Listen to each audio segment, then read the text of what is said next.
તો આજે આપણે એક એવા પુસ્તક પર ઊંડાણપૂર્વક વાત કરવાના છીએ જેણે લાખો લોકોની જિંદગી બદલી છે.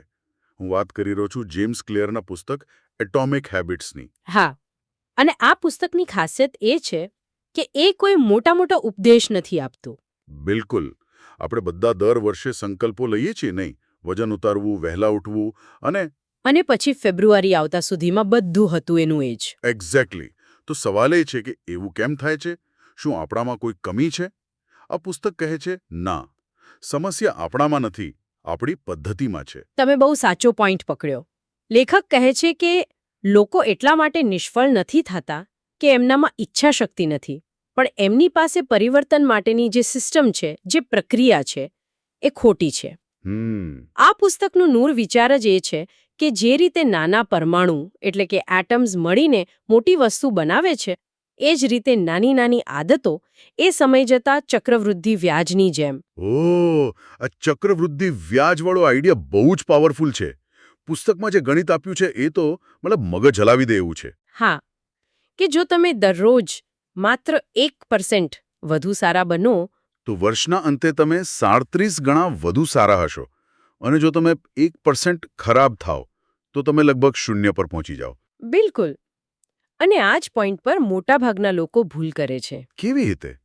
જો એ લોકો નવી આદત શરૂ કરે છે, 1 અઠવાડિયું, 2 અઠવાડિયા, ખૂબ મહેનત કરે છે, પણ જ્યારે કોઈ દેખીતું પરિણામ નથી મળતું ત્યારે નિરાશ થઈને છોડી દે છે.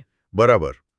લેખક આ તબક્કાને પ્લેટો ઓફ લેટેન્ટ પોટેન્શિયલ કહે છે, એટલે કે સુષુપ્ત સંભાવનાનો ઉચ્ચ પ્રદેશ. વાહ, શું શબ્દ છે! આ એવો સમયગાળો છે જ્યાં તમે મહેનત તો કરો છો પણ પરિણામ દેખાતું નથી. એ બરફના ટુકડા જેવું છે. -4 ડિગ્રીથી -1 ડિગ્રી કોઈ ફેરફાર નહીં, પણ જેવું જ તાપમાન 0 પર પહોંચે એ ઓગળવાનું શરૂ કરી દે છે.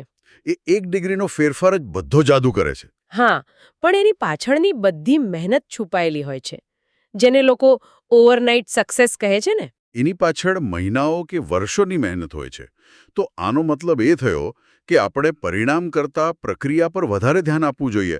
અહીં જ ગોલ્સ અને સિસ્ટમનો તફાવત આવે છે, ખરું ને? એકદમ સાચું. ગોલ્સ એટલે કે લક્ષ્યો એ પરિણામ છે, જેમ કે મારે મેરેથોન દોડવી છે. ઓકે. પણ સિસ્ટમ એ પ્રક્રિયા છે, જેમ કે હું દરરોજ સવારે દોડવા જઈશ. પુસ્તકમાં એક બહુ શક્તિશાળી વાક્ય છે. કયું? તમે તમારા લક્ષ્યોના સ્તર સુધી નથી પહોંચતા, તમે તમારી સિસ્ટમ્સના સ્તર પર પડો છો. વાહ! મતલબ કે વિજેતાઓ અને હારનારા બંનેના લક્ષ્યો તો સરખા જ હોઈ શકે છે. હા, ઓલિમ્પિક્સમાં દરેકનો ગોલ ગોલ્ડ મેડલ જ હોય છે, પણ જીતે છે કોણ? જેની સિસ્ટમ, જેની દરરોજની પ્રેક્ટિસ બેસ્ટ હોય છે. બરાબર. એટલે સિસ્ટમ પર ફોકસ કરવું એ કદાચ પહેલું અને સૌથી અગત્યનું પગલું છે. પણ મને એક સવાલ થાય છે. ઘણીવાર સારી સિસ્ટમ હોય તો પણ લોકો ટકી નથી શકતા. કેમ? શું એનાથી પણ ઊંડું કંઈક છે? બહુ જ સારો પ્રશ્ન છે. અને અહીં જ આ પુસ્તકનો સૌથી ઊંડો અને કદાચ સૌથી મહત્વનો વિચાર આવે છે. એ શું છે? ઓળખ આધારિત આદતો. લેખક કહે છે કે વર્તન પરિવર્તનના 3 સ્તરો છે. સૌથી બહારનું સ્તર છે પરિણામ, તમે શું મેળવો છો. એનાથી અંદર છે પ્રક્રિયા, તમે શું કરો છો. અને સૌથી અંદર? અને સૌથી ઊંડું સ્તર છે ઓળખ, એટલે કે તમે શું માનો છો, તમે કોણ છો. ઓકે. આ થોડો સમજાવો. દાખલા તરીકે વજન ઓછું કરવું હોય તો? સારું, તો મારે વજન ઓછું કરવું છે એ પરિણામ થયું. હું હેલ્ધી ખાઈશ અને કસરત કરીશ એ પ્રક્રિયા થઈ. અને ઓળખ? ઓળખ હશે હું એક સ્વસ્થ અને ફિટ વ્યક્તિ છું. મોટાભાગના લોકો બહારથી અંદરની તરફ જાય છે, પરિણામથી શરૂ કરે છે, પણ સાચો અને કાયમી બદલાવ અંદરથી બહાર આવે છે, ઓળખથી. એટલે કે જ્યારે હું એવું માનવા લાગીશ કે હું એક સ્વસ્થ વ્યક્તિ છું તો મારા કાર્યો આપોઆપ બદલાઈ જશે. એક્ઝેક્ટલી. સ્વસ્થ વ્યક્તિ શું કરે? એ જંક ફૂડને બદલે સલાડ પસંદ કરશે, એ લિફ્ટને બદલે સીડીઓ ચડશે. એના માટે આ કોઈ બોજ નથી, એ તો એની ઓળખનો ભાગ છે. આ તો ગજબ વાત છે. પુસ્તકમાં પેલું ધૂમ્રપાન છોડવાવાળું ઉદાહરણ છે ને? હા, બહુ જ સચોટ ઉદાહરણ છે. 2 લોકો જે સ્મોકિંગ છોડવાની કોશિશ કરી રહ્યા છે, કોઈ એમને સિગરેટ ઓફર કરે. ઓકે. પહેલો વ્યક્તિ કહે છે, ના આભાર, હું છોડવાની કોશિશ કરી રહ્યો છું. ઓકે. એની ઓળખ હજી પણ એક સ્મોકરની જ છે. પણ બીજો વ્યક્તિ કહે છે, ના આભાર, હું ધૂમ્રપાન કરતો જ નથી. ઓહ. એટલે કે આઈ એમ નોટ અ સ્મોકર એની ઓળખ જ બદલાઈ ગઈ છે. હા, આ નાનો શબ્દોનો ફેરફાર માનસિક રીતે બહુ મોટો પ્રભાવ પાડે છે. બિલકુલ. તો પછી આ ઓળખ બનાવવી કેવી રીતે?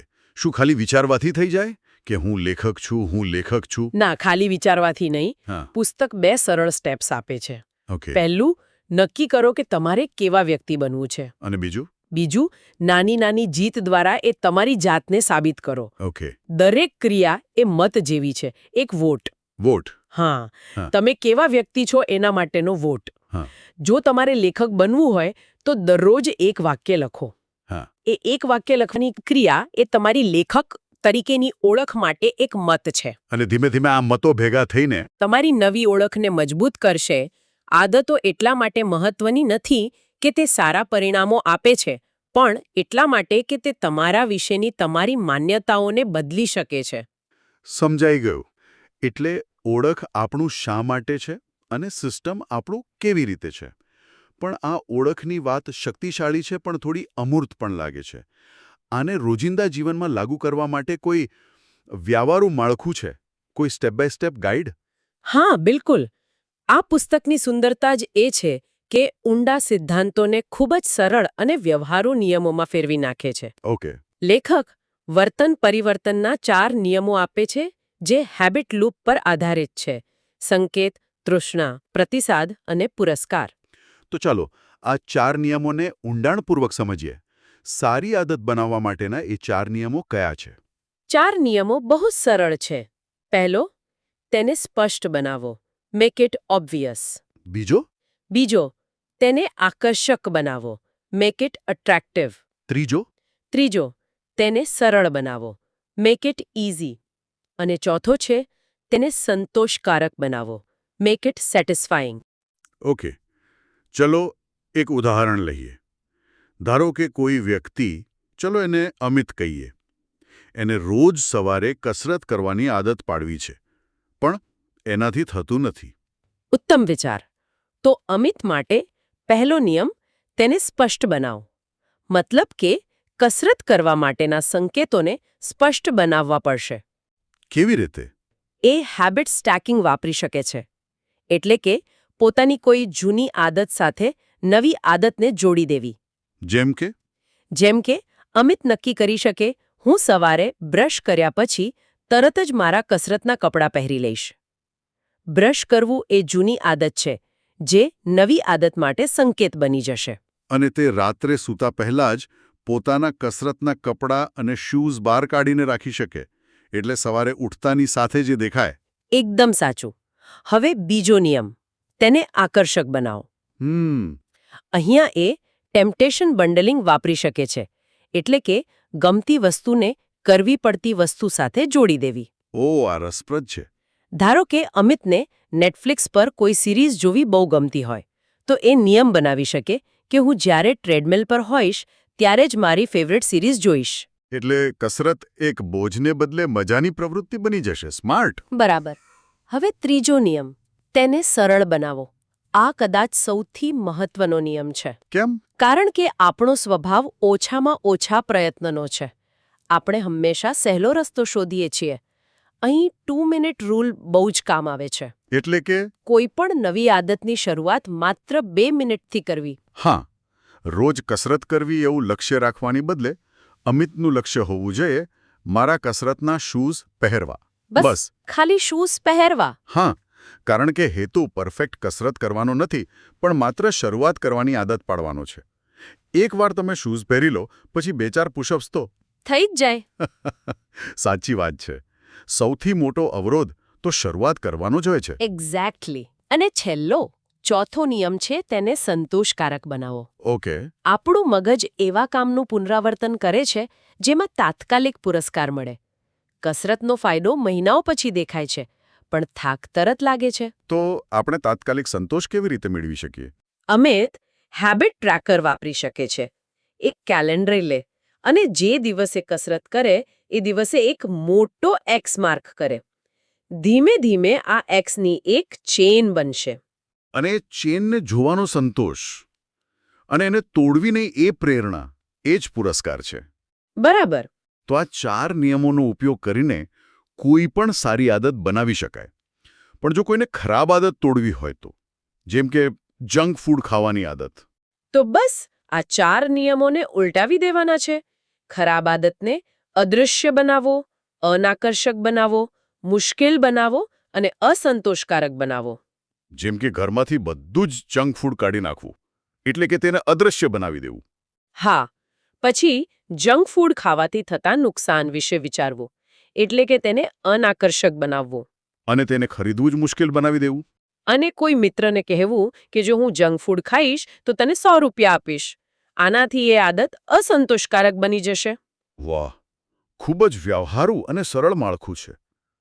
તો આજની આખી ચર્ચાનો સાર એ જ છે કે સફળતા એ કોઈ એક દિવસના ચમત્કારનું પરિણામ નથી. ના, બિલકુલ નહીં. એ તો દરરોજ પાળવામાં આવતી નાની નાની પરમાણુ જેવી આદતોનું ઉત્પાદન છે. નાની શરૂઆત કરો, સિસ્ટમ પર ધ્યાન કેન્દ્રિત કરો, તમારી ઓળખ બનાવો અને આ 4 નિયમોનો ઉપયોગ કરો. બિલકુલ. અને એક અંતિમ વિચાર. આદતોનો એક ગેરફાયદો પણ છે. એ શું?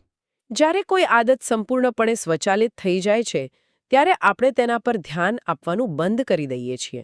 આપણે વિચારવાનું જ બંધ કરી દઈએ છીએ કે આને વધુ સારી રીતે કેવી રીતે કરી શકાય. એટલે કે આપણે ઓટો પાયલટ મોડમાં આવી જઈએ છીએ. હા, તેથી સાચી નિપુણતા માટે આદતોને સમયાંતરે સમીક્ષા અને સુધારણા સાથે જોડવી ખૂબ જરૂરી છે. એટલે કે આપણે આપણી જાતને સતત પૂછતા રહેવું જોઈએ. હા, હંમેશા એ પૂછતા રહેવું જોઈએ કે શું મારી આદતો હજી પણ તે વ્યક્તિ બનવામાં મદદ કરી રહી છે જે હું બનવા માંગુ છું. આ સતત આત્મચિંતન જ આપણને સાચી પ્રગતિના માર્ગ પર રાખે છે. ખૂબ સરસ. આ ખરેખર એક ઊંડાણપૂર્વકની ચર્ચા રહી. તો જો તમને આ વિડીયો ગમ્યો હોય તો આ વિડીયોને લાઇક કરવાનું ભૂલતા નહીં, તમારા મિત્રો સાથે શેર કરો અને આવા જ વિડીયો માટે આ ચેનલને સબસ્ક્રાઇબ કરો. ફરી મળીશું.